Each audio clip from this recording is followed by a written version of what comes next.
What happened? Oh, darkness, baby. Darkness.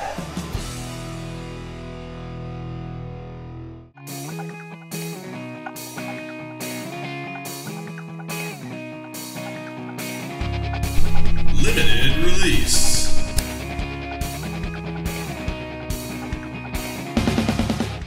I remember flying in on Friday, Yep. driving around a little bit, Yep. and then it was Sunday. Based on today, I'm pretty sure we had a lot of fun. Yeah.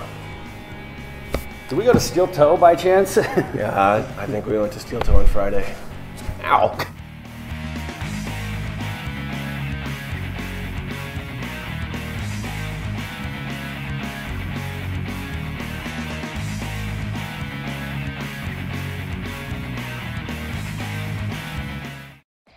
Steel Toe Brewing was the brainchild of another set of dedicated home brewers. It took Jason and Hannah Schoeneman 10 years to get from idea to reality, but in the end, their 14-barrel brew house is generally considered one of the best in the Twin Cities.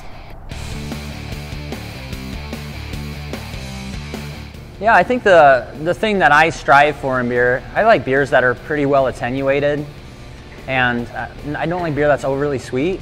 So that's one thing that's fairly common through almost all of these beers. They're all fairly well attenuated and clean, just clean flavors. I don't really care for a lot of yeast-derived flavors. Yeah. I prefer to let the malt and hops really come through.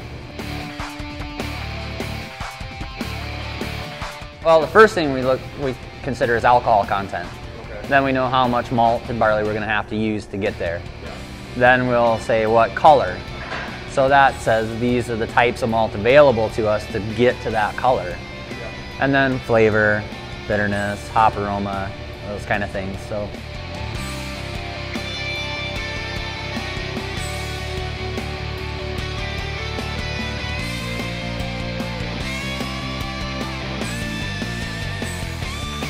Yeah, I think it'd be a great time to have a release party here. Absolutely.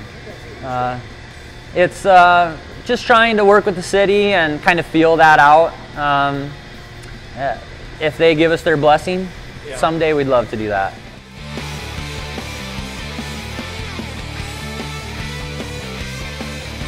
Actually, our plan from day one was to stay fairly small. Yeah. At the time, it was the growler law that was the limiting factor.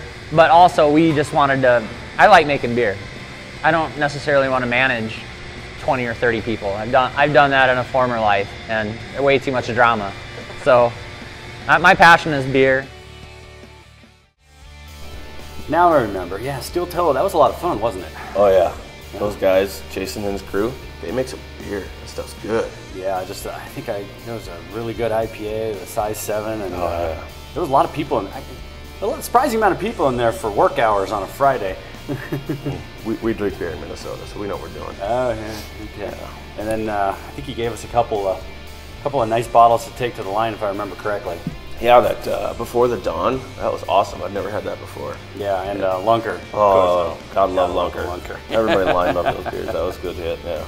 So after we left there, what did we do? Well, I'm pretty sure we went to Fulton at some point because I had this big empty growler from over there. Which apparently we drank.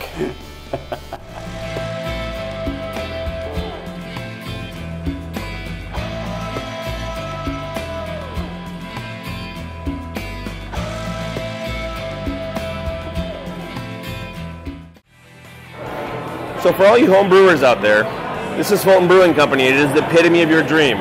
This was 4 guys making beer in their garage who realized the stuff they were making was awfully good. And in 2009, they decided to form the Fulton Brewing Company. Now, 4 years later, they're distributing to 200 bars and 300 liquor stores their fine, fine beers. And they've become one of the more popular, bigger name craft breweries in the Twin Cities. Cheers, guys. What was the hardest part going from brewing in your garage to brewing and selling beer? I don't know if I can think of one hardest part for making that transition. It's a business, you know, so not only are you brewing on a larger scale, but you have to start a business. You have to start, run, and operate a business. You know, and so scaling the beer up, there's definitely, you know, there's some interest keys there, but really just financing it, figuring out how we're going to make it work, For the first 2 years, we all still had our day jobs, and so it was nights and weekends, taking vacation days to drive down to Sand Creek to brew batches of the beer over there and ship them back.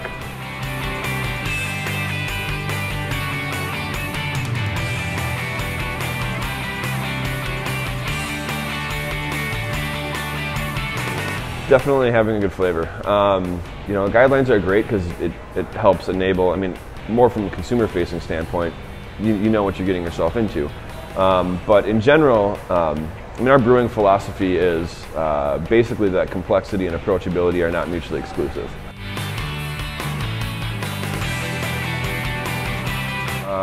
When we started, we were just a homebrew club. The goal was never to open a brewery, so we were brewing beer just because, and working on recipes just because we wanted to have our IPA on tap in the fridge or our blonde on tap in the fridge. Sure. In the garagery. And so when we decided to kind of make a go of it, we almost had some recipes kind of built in. And essentially it was the American Blonde Ale, the American Pale Ale, the IPA, the Imperial Red Ale, the Libertine, and then we're the adversary, Russian Imperial Stout.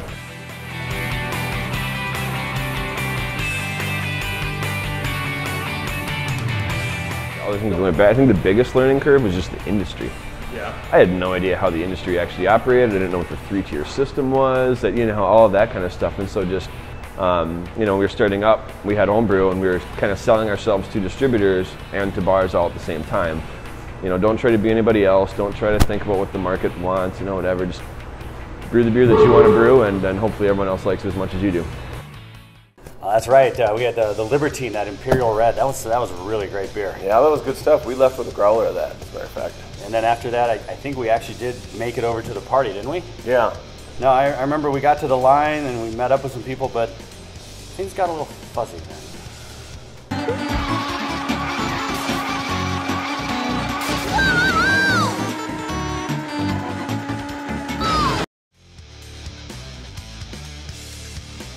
The line for darkness this year started forming at 5 p.m. on Friday, and by evening, the fires were going and the beers were flowing.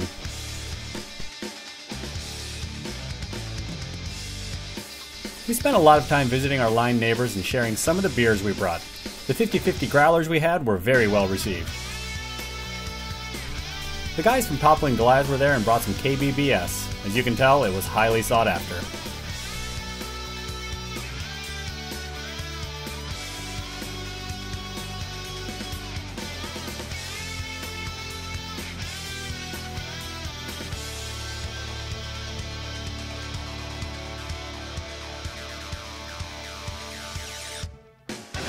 But 10 o'clock in the morning. Yeah, it's warming up a little bit, but it's cold here.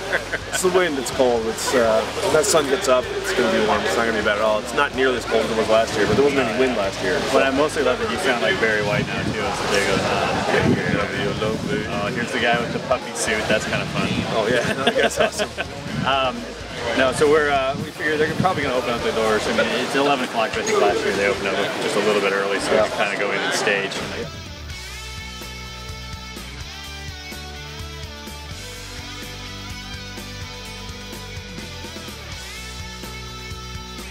Thanks for waiting out all night, guys. Darkness Day 2013.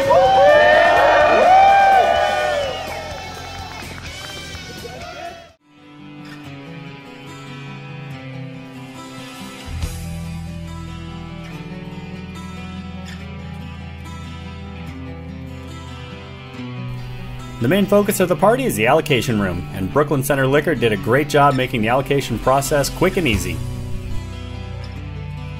Well, Surly Breweries in Brooklyn Center, we have municipal liquor stores. So 4 years ago, Surly got to a level where they couldn't sell them directly to the public anymore. So we step in, we actually lease the brewery for the day. We open a liquor store here, we sell it for them. My understanding is we usually do around half the production here.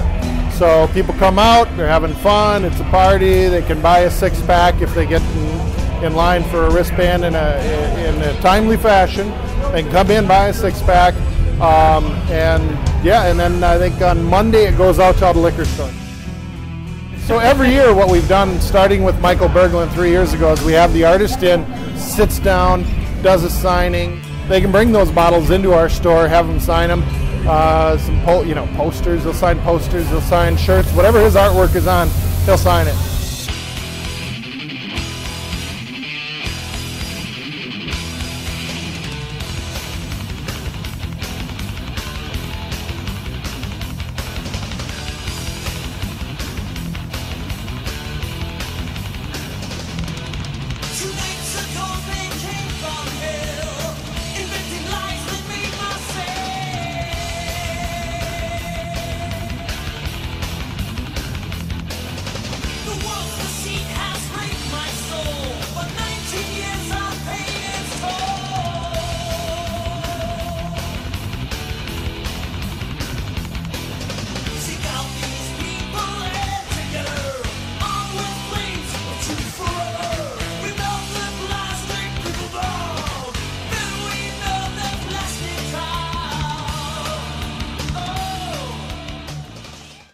So yeah, no, it's all coming back to me tonight. We had a lot of great beers, and I got to say, according to Untapped, we had a hell of an evening. Yeah, that feels about right. And nothing like waking up the next morning and starting off with a bottle of Assassin to get your blood flowing. That was good, though. Yeah, and just like last year, it was awesome. Like, Omar just rolled out and driving a forklift with 4 kegs on it and just dropped off a bunch of kegs in a line of Cocoa Bender. Good morning. Here's your free kegs. Here's your free beer. Well, the phone rings off the hook for weeks coming to Darkness Day. People asking, "Have you got it yet? Have you got it yet?" And we take the time to explain. Well, it gets released on Saturday the 26th at Darkness Day at the brewery, and then after that, the retail stores see a very limited amount. But we're always very careful to tell them the best possible way to get yourself some Darkness is to go line up at the brewery. We're just 10 minutes down the highway from Surly Brewery, and once people get their wristbands, of course they're looking for something to do, so they come to the Firkins and check out a local beer store. And it's fantastic. We get people in here from all over the country. It's a really exciting atmosphere. You're meeting beer geeks from just everywhere. Darkness is allocated based on your year-round sales. We are in the top 5 retailers in the Twin Cities Metro for Surly sales overall, just of their mainline products. So they take care of us. We sell a lot of their product all year round. So of course, when it comes to special releases, we do get a fair shake.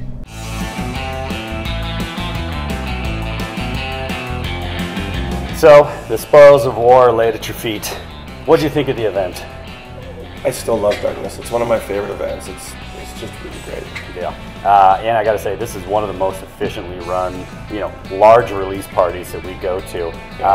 It takes you like 5 minutes to get your allocation. Tom and the guys at BC Liquor do a good job of moving people through, and that distribution room, that was awesome. That was really cool. They had like the smoke wall with the hologram projection on it, and all the lighting and fogs set up around the place. And another thing I love about this is just Omar and Todd, they aren't afraid to be out among the people that are there to celebrate them and celebrate their beer. I talked to Todd several times throughout the night.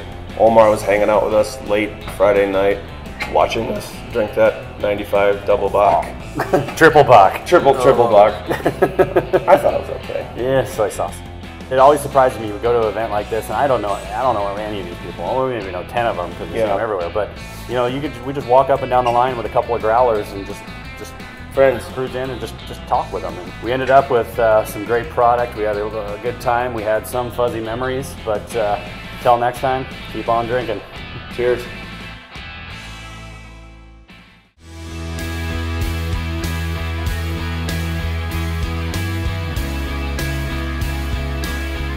If you travel to Minneapolis for the event, make sure you try some of the other local craft breweries. Stop by the night before to enjoy the awesome bottle share that happens. Mingle with the other attendees as everybody is super friendly. They've got bands playing all day, as long as you like heavy metal. Check the specialty taps as they rotate throughout the day.